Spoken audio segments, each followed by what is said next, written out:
Allez, nous commençons tout de suite l'office de Mincha.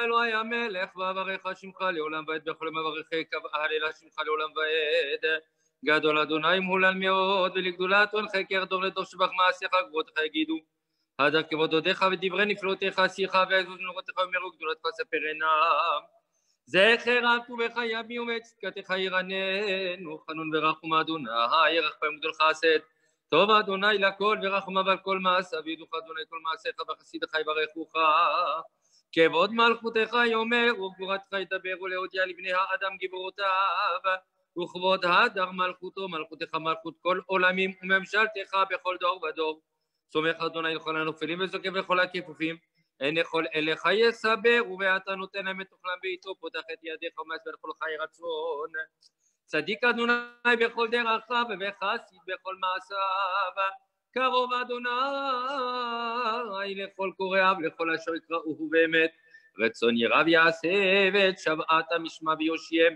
שומר אדוני את כל אוהביו ואת כל הרשם ישמיד תהילת אדוני ידבר פי ויברך כל בשר שם קודשו לעולם ועד ואנחנו נברך יה מעתה ועד עולם הללויה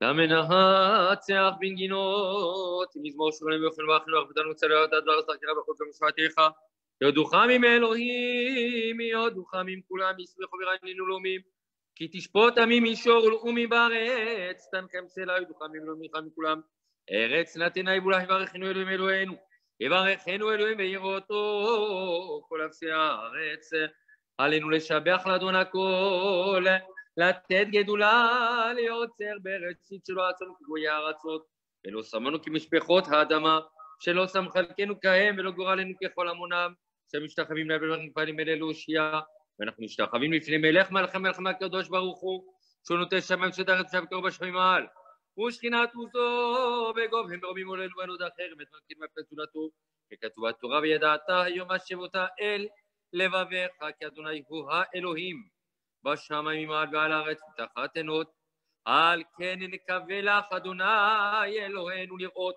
מהרה בתפארת עוזך להעביר גלולים מן הארץ והאלילים קרות כרת ונתקן עולם במלכות שדי וכל בני בשר כבוב שמך להפנות אליך כל רשע הארץ יכירו וידעו כל יושבי תבל כי לך תכרע כל ברך תשבע כל לשון לפניך אדוני אלוהינו יכרעו ויפולו ולכבוד שמך יקר ייתנו ויקבלו כולם את עול מלכותך ותמלוך להם מהרה לעולם ועד כי המלכות שלך היא ולעולמיה תמלוך בכבוד ככתוב בתורתך אדוני ימלוך לעולם ועד ונאמר והיה אדוני למלך על כל הארץ ביום ההוא יהיה אדוני אחד ושמו אחד ותורתך אדוני אלוהינו כתוב לאמור שמע ישראל אדוני אלוהינו אדוני אחד. C'est avec beaucoup d'émotion ce soir qu'on va commencer Yom HaShoah. Yom HaShoah, depuis plus de 20 ans dans notre communauté, dans notre synagogue, nous avons l'habitude que ce soit un moment d'émotion, un moment de présence, un moment pendant lequel nous rappelons la mémoire de ceux qui sont morts pendant la Shoah. Et nous le rappelons dans notre synagogue d'une manière particulière. C'est-à-dire que nous allons rappeler tout à l'heure les noms de tous ceux qui habitaient Boulogne, qui ont été arrêtés à Boulogne, qui ont été envoyés de Boulogne dans les camps de concentration, dans les camps de la mort, pour y trouver la mort pour la plupart d'entre eux. Certains sont revenus, on les a connus, même s'ils sont disparus aujourd'hui. Et donc, imaginez 6 millions de morts, c'est quelque chose qu'on ne peut pas faire. Imaginez 1,5 million d'enfants morts, c'est quelque chose qu'on ne peut pas concevoir. Mais imaginez que des enfants qui jouaient dans notre synagogue, que des gens qui étaient assis dans notre synagogue, qui vivaient comme nous, différence de temps, mais qui vivaient dans la même ville que nous, avec les mêmes habitudes que nous, ils allaient comme nous dans notre synagogue, c'est ceux-là qu'on est venu arrêter, puis emmenés dans les camps de la mort et qui y ont trouvé la mort. C'est pour ça que cette cérémonie est si importante et si émouvante pour nous. Et c'est pour ça que je voulais prendre la parole pour commencer. Après, ça va être le rabbin, ça va être les enfants, puisqu'il est très important. Vous verrez, on va lire les noms de tous ceux qui sont morts pendant la Shoah, qui ont été déportés pendant la Shoah. Beaucoup d'enfants de notre communauté dont on rappellera les âges. Et puis ensuite, nous verrons des vidéos, nous verrons des témoignages, nous entendrons, j'espère que le grand rabbin Goldman pourra nous rejoindre, on lui a envoyé les codes, et de manière à ce que nous ayons cette cérémonie. Je passe donc tout de suite la parole au rabbin Kassabi pour, d'une part, l'allumage des 6 bougies qui représentent les 6 millions de morts. Ce soir, on a inventé une cérémonie comme on le fait depuis un mois. Depuis un mois, nous vivons en confinement. Eh bien, nous continuons la vie communautaire parce qu'elle est importante. Donc, il n'était pas question, en raison du confinement, d'abandonner cette cérémonie, mais au contraire de la réinventer. Et donc, ce soir, on réinvente la cérémonie. Donc, monsieur le rabbin, vous allez allumer seul. D'habitude, ce sont des enfants. On est accompagnés pour allumer les bougies dans la synagogue. Ce soir, c'est vous qui allez allumer les 6 bougies dans la synagogue. Voilà, oui, je suis sur le point donc d'allumer ces 6 bougies. C'est vrai que d'habitude, il y a les enfants avec nous pour les allumer et il y a aussi généralement monsieur Bunan qui allume la première de ces bougies. Donc voilà, je le fais en étant le représentant de la communauté dans son ensemble ce soir et je le fais donc en votre nom dans notre synagogue.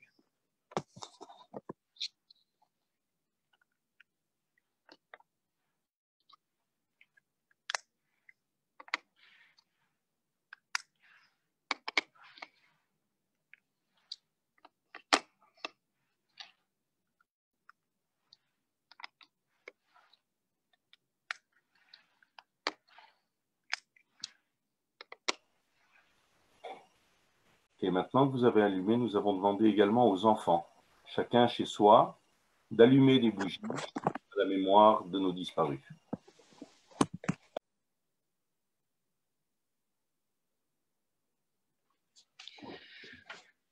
Il est toujours très difficile pour moi de prendre la parole pendant la cérémonie de Yom HaShoah.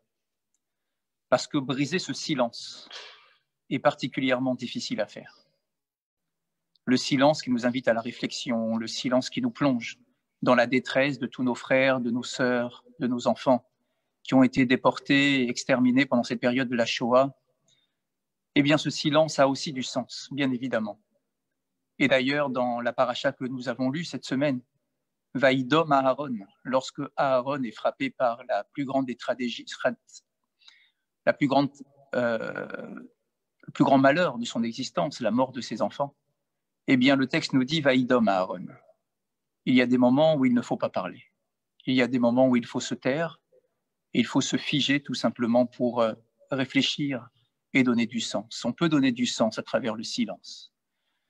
Mais ce soir, bien évidemment, je voudrais dire quelques mots de Torah. Autour de cette cérémonie de Yom HaShoah, je vois qu'il y a autour de nous beaucoup d'enfants. Et il y a en nous tous, une âme d'enfant. Une âme d'enfant qui est simple et qui peut poser des questions très simples. Questions simples et questions fondamentales sur notre émouna. Comment vivre un tel événement? Comment comprendre un tel événement? Lorsque l'on voit tous ces reportages que nous pouvons consulter actuellement sur cette période du régime nazi, sur la Shoah, sur l'extermination de nos frères, lorsque l'on entend les témoignages des rescapés qui sont encore à nos côtés, bien évidemment, on se pose la question sur les drames de ces personnes qui ont été arrachées à la vie. Tout à l'heure, Robert nous disait 6 millions de nos frères et sœurs. Oui, c'est vrai, mais pas que en réalité. Puisque dans les 6 millions, il y a aussi, et il faut prendre en compte, tous ceux qui ne sont pas nés de ces 6 millions. Vous vous rendez compte combien de fleurs ont été arrachées? Combien de fleurs n'ont pas pu voir le jour à cause de cette extermination? Non seulement les 6 millions qui ont été directement exterminés, et tous ceux qui auraient pu voir la vie et amener leur vie sur cette terre. Donc bien évidemment, la question qui doit être dans notre esprit est une question fondamentale. Celle de la émouna, celle de notre croyance, celle de notre foi, celle de la place de Dieu. Où était Dieu? Cette question qu'on entend si souvent et qu'on n'a pas le droit, de faire taire. Parce que nous sommes des êtres humains et nous avons une sensibilité, nous avons un cœur qui bat. Et nous posons des questions, bien évidemment. Alors en réalité, je voudrais tout simplement construire notre raisonnement sur un verset dans le livre de Job. Vous connaissez l'histoire de Job. Cet homme qui avait une vie des plus correctes, des plus convenables, qui était aisé, qui était à l'aise, qui était en bonne santé, qui avait une belle famille, qui était riche également. Et on nous raconte dans la Bible, dans le livre de Job, donc que pratiquement du jour au lendemain, il a tout perdu. Sa femme meurt, ses enfants meurent, ses biens disparaissent. Et il se retrouve face justement à notre même question. Et il dit dans le verset du livre de Job, « Hodieni alma teriveni » fais-moi savoir, toi Dieu, fais-moi savoir, pourquoi est-ce que tu me querelles? Pourquoi est-ce que tu m'en veux tant? Alors vous allez dire, bon, mais ça n'a rien à voir avec notre cérémonie de ce soir, c'est l'histoire de Job, c'est une histoire familiale. En fait, nos maîtres nous disent que l'histoire de Job n'est pas forcément une histoire réelle. C'est d'ailleurs très surprenant. On nous dit qu'en réalité, c'est une allégorie, c'est une image que l'on donne d'un homme face au cataclysme, d'un homme face à une vie qui disparaît, à la vie de ses proches qui disparaît, à la vie de ses enfants qui disparaît. Et donc, en réalité, lorsqu'il pose cette question, il se tourne vers Dieu en disant « Fais-moi comprendre, pourquoi est-ce que tu me fais souffrir autant ?» En fait, cette question, nous disent nos maîtres, c'est la question que nous pouvons tous nous poser lorsque nous sommes face à un cataclysme, comme celui de la Shoah, bien évidemment, pour ce soir. Et là, en réalité, la réponse d'Akadosh Baruch Hu est incroyable. Elle nous plonge dans une humilité que nous devons avoir, qui doit nous accompagner en permanence. Cette humilité nous fait comprendre que Me'od ameku marchevotecha, que les voies d'Akadosh Baruch Hu sont impénétrables et qu'il y a en fait une distinction à établir dans notre vocabulaire entre deux mots essentiels. Il y a d'un côté le mot lehavin et d'un autre côté le mot lehamin. Lehavin signifie comprendre. Lehamin vient du mot emuna, qui vient nous parler de la foi, de la croyance. Ce sont deux vocabulaires radicalement différents. Le mot lehavin nous renvoie à un langage de science, à un langage de compréhension, à un langage qui appartient à l'être humain. Je veux faire intervenir mon intellect pour comprendre les choses. Je veux cerner les choses. D'ailleurs, à notre époque, on se pose la question, je veux tout comprendre. Je veux comprendre le monde qui m'entoure, je veux maîtriser le monde qui m'entoure. Et c'est d'ailleurs pour ça qu'en ce moment, on a tellement de difficultés, parce que ça nous échappe. Mais nos maîtres nous disent que notre lien avec Dieu ne se définit pas par le verbe lehavin, qui est donc le verbe de la compréhension, le verbe de la science, le verbe où l'homme est au cœur de la société. Notre lien avec Dieu, c'est le mot lehamin, qui vient du mot emuna. C'est ça le langage de la foi. Le langage de la foi qui nous fait comprendre qu'en réalité, on ne peut pas maîtriser, on ne peut pas expliquer. Et il ne faut pas expliquer, mais ce n'est pas pour autant que mon lien avec Hachem est brisé. La Emouna ne dépend pas de ma compréhension. La Emouna ne vient pas expliquer les choses. Et du coup, même lorsque je n'arrive pas à comprendre ces choses-là, cela ne remet pas en cause et ne doit pas remettre en cause ma Emouna. Vous savez, on fait tous les jours le schéma Israël. Lorsqu'on fait le schéma Israël, on met notre main droite devant nos yeux et on ferme nos yeux et on récite le schéma Israël. Nos commentateurs posent la question de comprendre pourquoi est-ce qu'on ferme nos mains, pourquoi nos yeux, pourquoi est-ce qu'on met notre main devant nos yeux lorsqu'on fait le schéma Israël. Alors une première interprétation purement halachique vient nous dire, eh bien c'est pour nous permettre de nous concentrer plus facilement. C'est vrai qu'on a les yeux ouverts, alors on est attiré à droite, à gauche par tout ce qui se passe et donc quand on récite le schéma Israël, il faut être absolument concentré par le texte que nous récitons. Donc, il faut avoir les yeux fermés. Mais il y a notre explication qui est beaucoup plus profonde. Lorsque je dis le schéma Israël, je proclame la foi que je ressens à l'égard d'Akadosh Baruch Hu. Je proclame le lien qui existe entre moi et Akadosh Baruch Hu. Mais le problème, c'est que des fois, lorsque j'analyse mon existence, lorsque j'analyse la société, lorsque j'analyse ma vie, lorsque j'analyse la vie du peuple d'Israël, je me dis, mais comment est-ce que je peux affirmer et proclamer la foi et mon lien avec Hachem lorsque tout ce qui est autour de moi remet en cause le lien avec Akadosh Baruch Hu? Eh bien, nos maîtres nous disent, justement, quand tu fais le schéma Israël, tu fermes les yeux. Tu fermes les yeux en te disant, même si je ne comprends pas, je ne peux pas percevoir les choses, je ne peux pas les comprendre, je ne peux pas les interpréter. Malgré tout, je proclame cette phrase du schéma Israël, Hachem Elokeinu, Hachem Echad. Et nous savons combien de nos frères et de nos sœurs qui ont vécu cet événement, qui sont morts, qui ont été déportés, qui ont été exterminés pendant la période de la Shoah, ont malgré tout été en mesure, pas pour tout le monde c'est vrai, mais ici il ne nous revient pas de poser cette question pourquoi certains oui, certains non, mais de savoir que certains effectivement ont été en mesure d'avoir cette proclamation la plus forte d'une âme qui quitte un corps et qui dit malgré tout Shema Israël, Hachem Elokeinu, Hachem Echad. Voilà, chère nouvelle génération qui nous regarde ce soir, voilà pour nous tous, peut-être un message sur notre Emouna pendant cette période du Yom HaShoah, cette période tellement difficile, et la plus grande force du peuple d'Israël a été pour toujours de transformer un malheur et une tragédie en une énergie renouvelée, d'être capable de continuer à construire, de continuer à transmettre. Et notre devoir ce soir, lorsqu'on a allumé nos bougies, c'était justement de continuer à penser, à transmettre et à maintenir notre lien avec Akadosh Baruch Hu.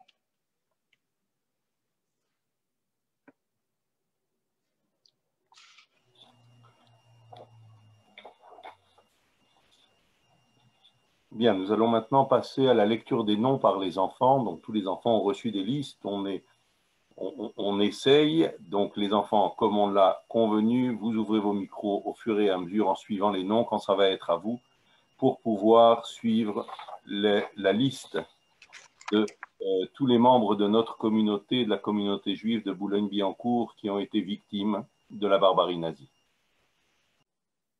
Gabriel Major, c'est toi qui dois commencer la liste des noms. Ouvre ton micro, s'il te plaît. Herman Baumann, Golda Baumann, Berthe Baumann, 16 ans. Sarah Baumer, Fritz Baumer, Salomon Bercovici, Jacob Berger.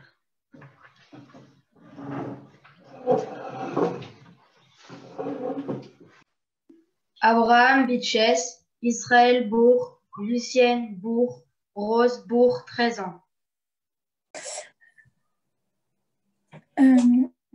Raymond Criange, Pierre Criange, Rachel Duldig, Bella Duldig, 7 ans.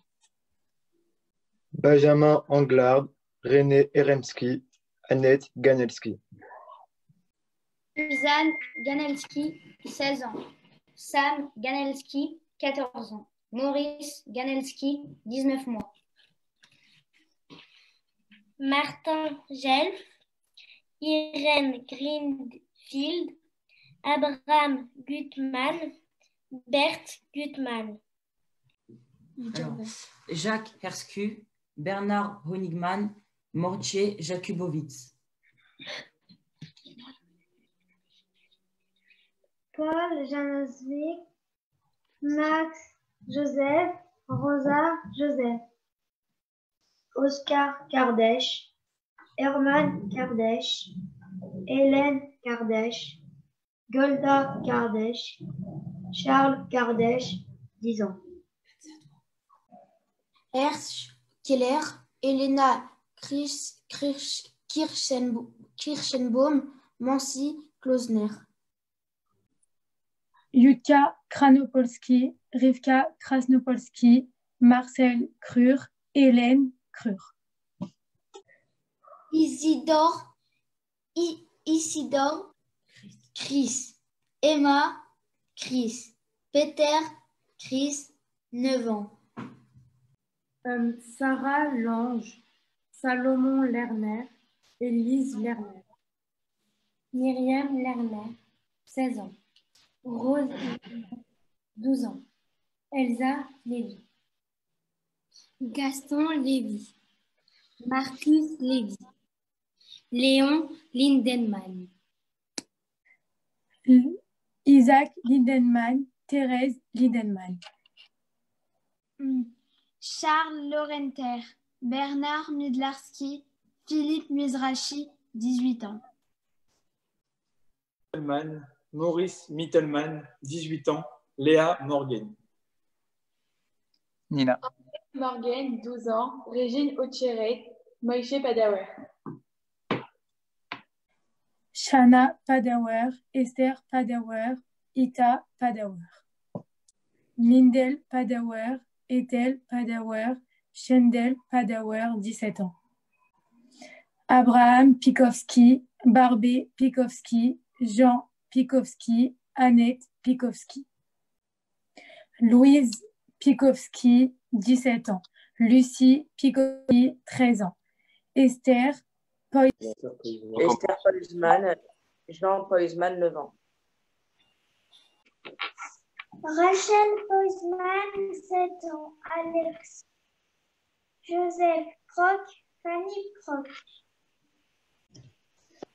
Nadine Rosenberg, Salomon Rosner, Elias Schlosser, Esther Schlosser, Fega Schlosser. Maurice Schlosser, 15 ans. Bernard Soukaliski, 12 ans.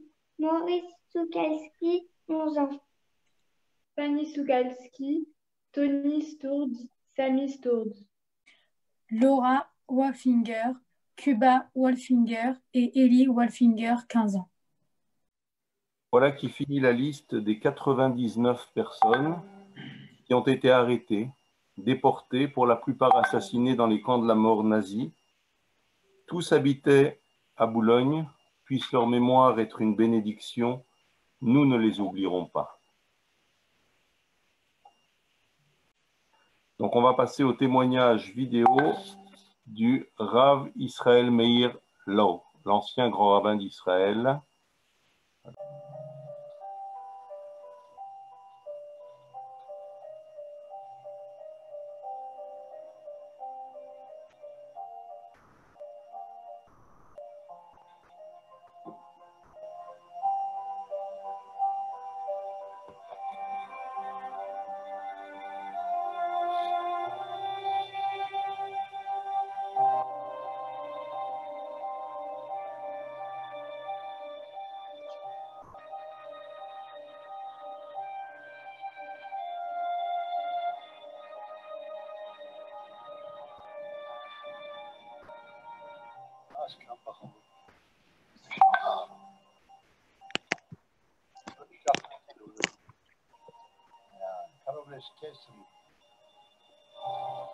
אמר נאום שזה אולי הנאום הכי יפה שאני שמעתי, ואני שמעתי כמה נאומים.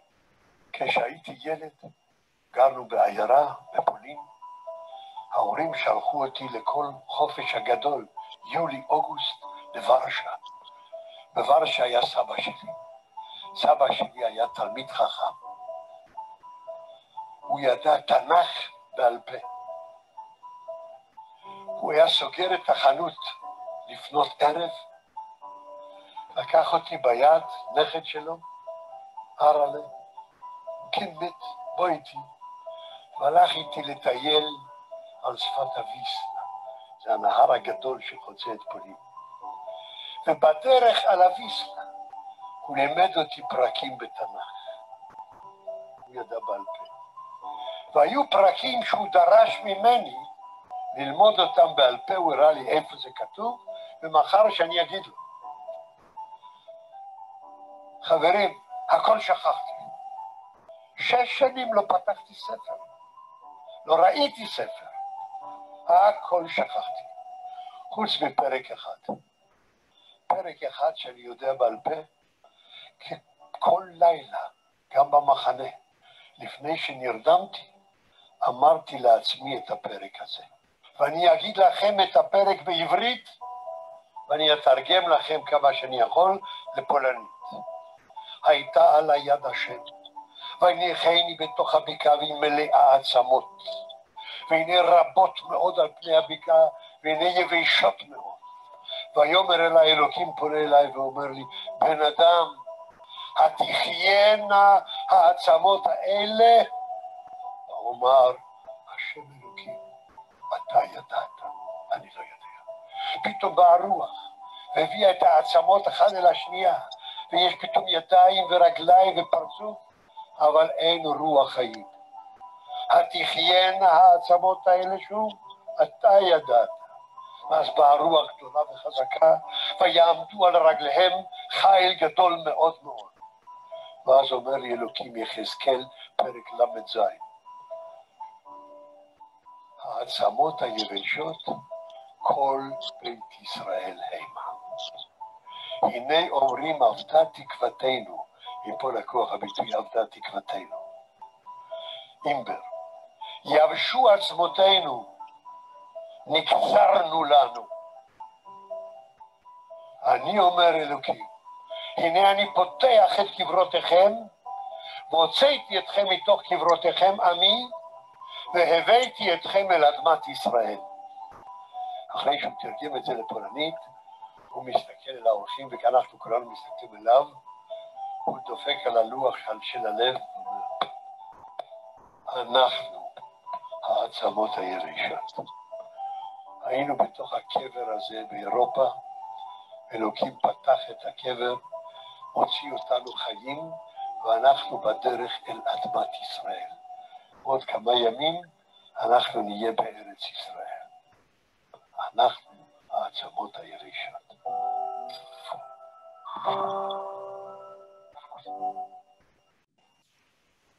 Voilà. Un texte, un témoignage assez extraordinaire de Rav Lau. Et je pense qu'on a maintenant le grand rabbin Goldman en ligne en audio avec la famille Major. Donc, si vous voulez bien ouvrir le micro et avoir son témoignage. On vous écoute, monsieur le grand rabbin. Oui, excusez-moi pour cet incident technique, cela arrive, je ne sais pas pourquoi. D'habitude, ça marche très bien, mon Zoom. Alors, je m'adresse à toute l'Assemblée, d'abord au rabbin, au président, à tous les amis de Boulogne, pour leur dire combien je tiens à participer à distance même à cette évocation du Yom HaShoah que nous avons célébré aujourd'hui. Je connais la personnalité du Rav Lau, avec lequel j'ai souvent discuté. Lui est un rescapé direct, puisqu'à l'âge de 8 ans, il a réchappé à Buchenwald, porté dans un sac sur l'épaule de son grand frère.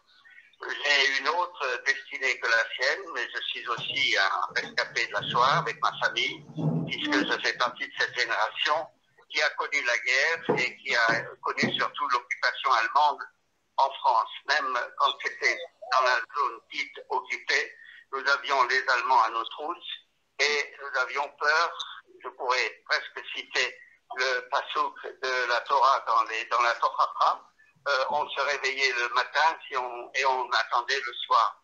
Comme dit le texte, Baboker Tomar mi yiten erev ou ba erev mi yiten boker. Tu diras chaque matin, fût-ce encore hier soir, et chaque soir tu diras, fût-ce encore le matin.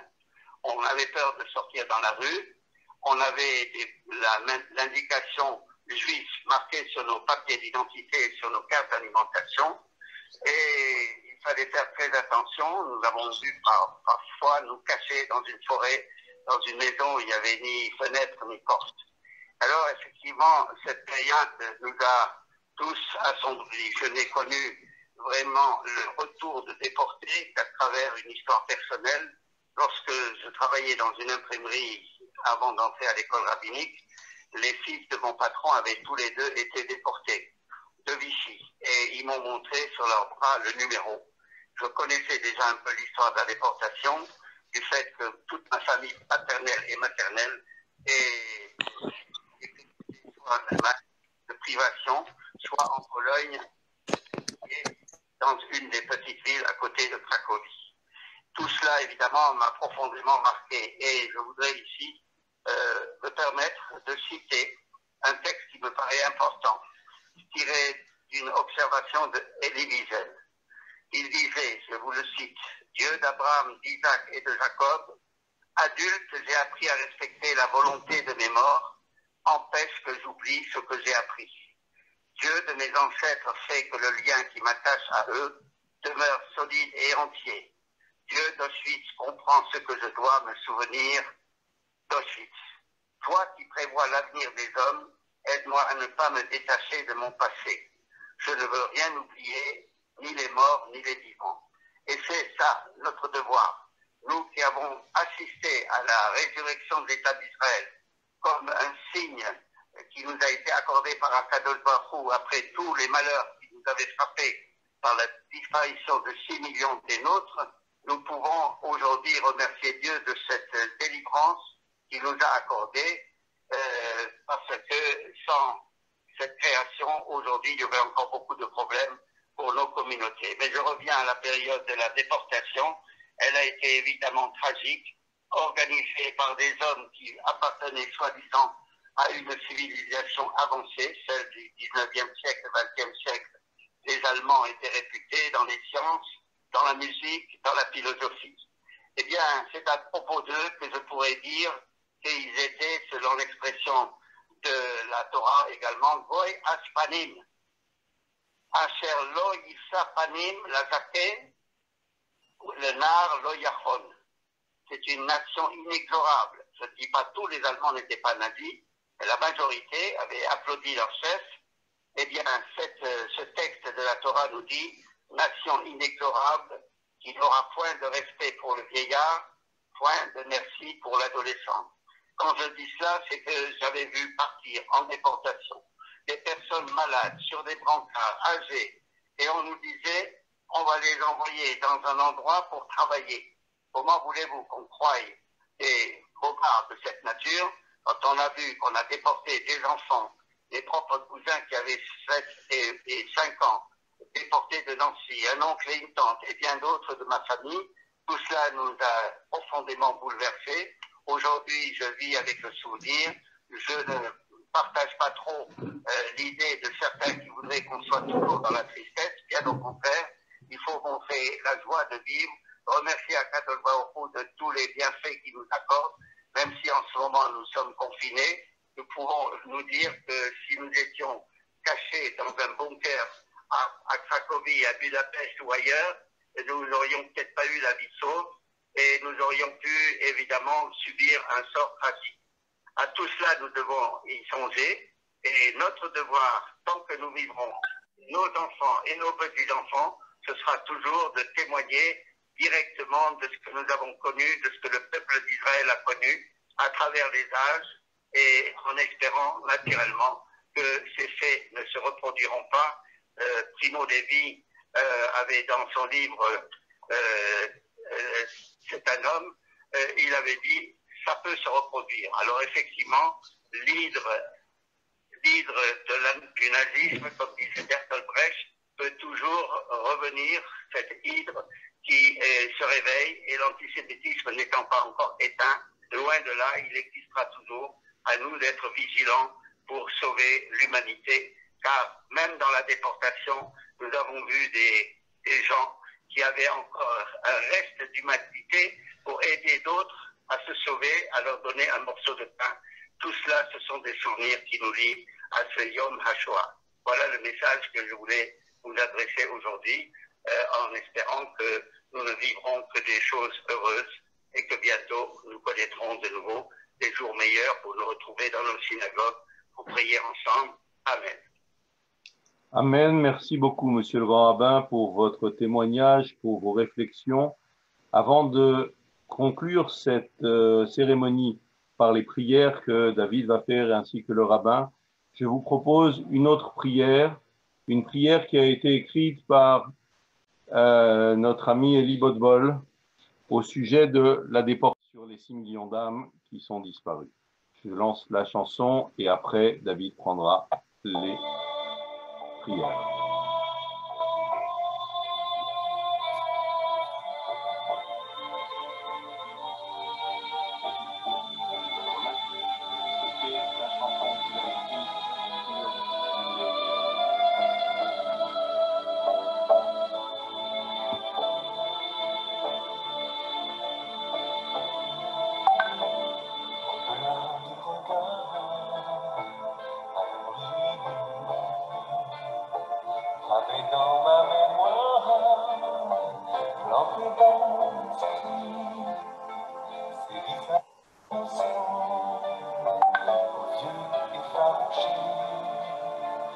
Hommes, femmes et enfants, ces pantins tatoués, au-delà du cauchemar, on est pris de la vie.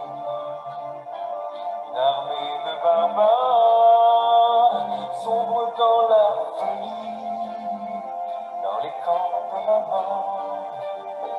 Ils ont tout orchestré, et sous les miradors, les violons ont tracé 6 millions d'âmes crient, 6 millions d'âmes crient.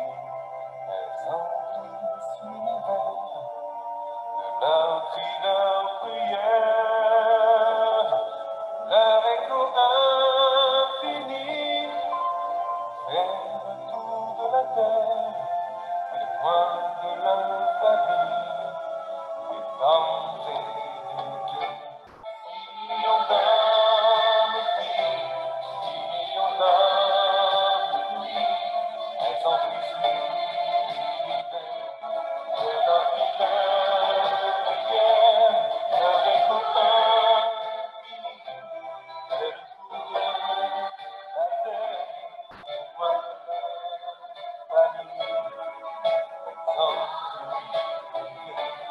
6 millions d'âmes crient, 6 millions d'âmes crient, elles emplissent l'univers de leur prière, leur écho infini fait le tour de la terre, les points de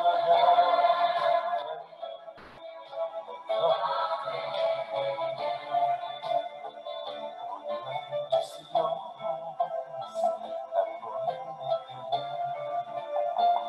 d'amour, de souffrance, schéma Israël, dans le ciel sans étoiles, le silence du néant, Dieu se fait et se voit, dans ce puissant latent, de là du hasard, le mystère de la vie. Des nuits et des brouillards, a surgi un pays, l'étoile jaune du mépris, danger des bourreaux. Elle habite aujourd'hui le plus beau des drapeaux.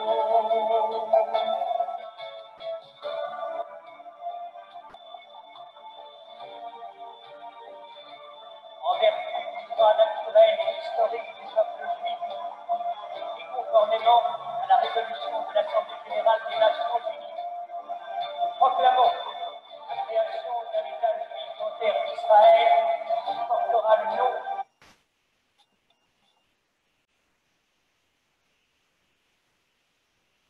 Voilà, ça a coupé juste avant la fin, qui portera le nom d'État d'Israël.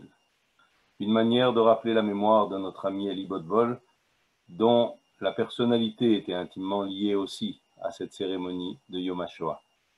Nous allons maintenant terminer la cérémonie par les prières que David Marciano et le rabbin vont pouvoir faire pour nous tous, si vous voulez bien. Bon, alors, même vous qui êtes à la maison, je vous demanderai de bien vouloir vous lever pour que nous puissions respecter la mémoire de nos morts avec le El Malé Rachamim.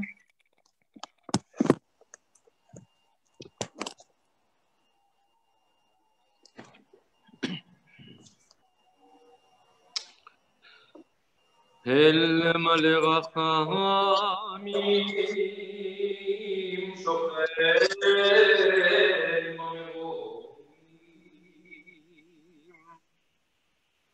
Dayan almanot v'avietomim Hamtze menucha nechona al kanfi hashechina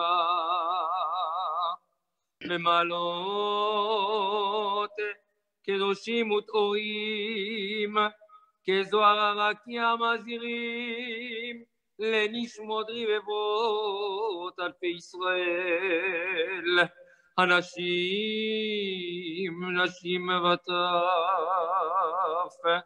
שנהרגו ושנשחטו, שנחנקו ושנשרפו ושנקברו חיים על קידוש השם בכל מחנות השמד, ובהם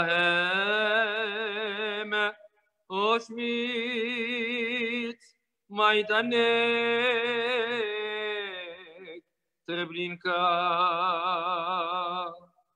כולם קדושים וטהורים, ארצי הלבנון ועתירי התורה. בעל הרחמים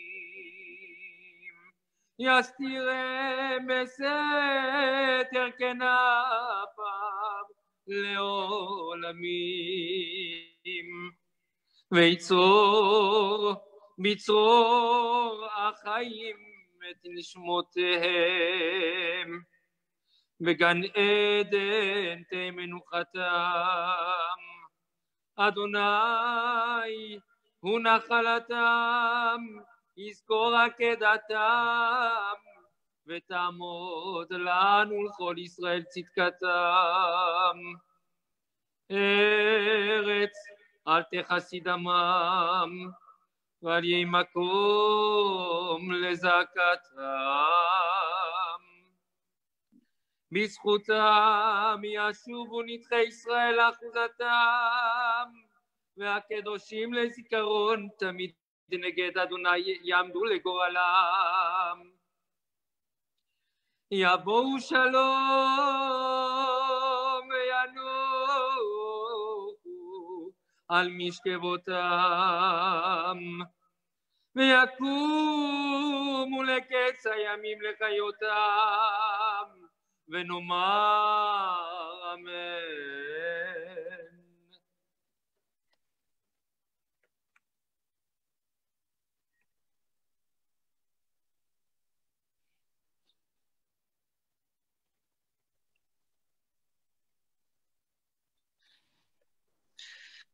Nous terminons normalement cette cérémonie par la récitation d'un kaddish. Avec le cœur lourd, nous n'avons pas de minyan dans nos synagogues. Alors nous avons trouvé une solution pour tout de même réciter les mots du kaddish, malgré le manque du minyan, puisque nous allons intégrer entre les phrases la traduction en français, pour que ça ne soit pas une récitation de kaddish comme on devrait le faire avec le minyan, mais que ça soit tout de même les mots, l'intensité, la puissance d'un kaddish, avec en plus sa traduction en français au fur et à mesure. Yitgadal veit kadash, Shemei Rabba. Que le grand nom d'Hachem soit glorifié et soit sanctifié. Be'alma diverachirute, dans un monde qu'il a créé selon sa volonté. Ve'yamir malchute, qu'il établisse son règne. Ve'yatzmar pourkane, qu'il fasse germer son salut. Vikarev meshire, et qu'il rapproche l'avènement du Mashiach. Yeh Shemei Rabba mevarach, que son grand nom soit béni, les alam ou l'amé almaya, à jamais et dans tous les cieux. Veishtabar veitpa'ar, qu'il soit loué, glorifié. Veitroman veitnase, qu'il soit exalté et élevé. Veitadar veitale, qu'il soit vénéré et magnifié. Veitalal, et qu'il soit célébré.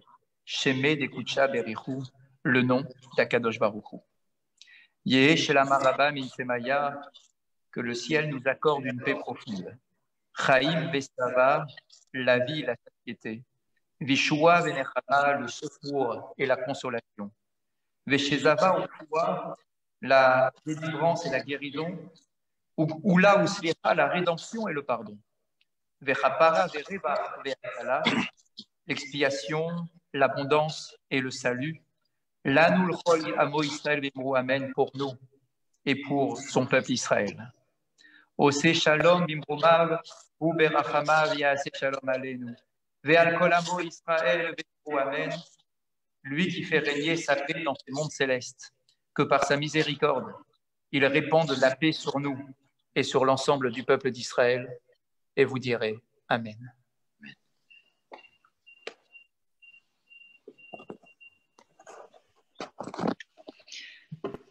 Merci à vous tous de nous avoir suivis pour ce Yom HaShoah que nous avons voulu marquer dans notre communauté, comme nous l'a dit le président au début de la cérémonie, et que Be'ezrat Hashem, des cendres du peuple d'Israël, puisse rejaillir la lumière du peuple d'Israël avec Be'ezrat Hashem très rapidement. Nous nous retrouverons pour le Yom HaZikaron et pour le Yom HaAtzmaut, non plus avec les larmes, mais avec des larmes de joie et de remerciement à l'égard d'Akadosh Baruch Hu. Merci à vous tous.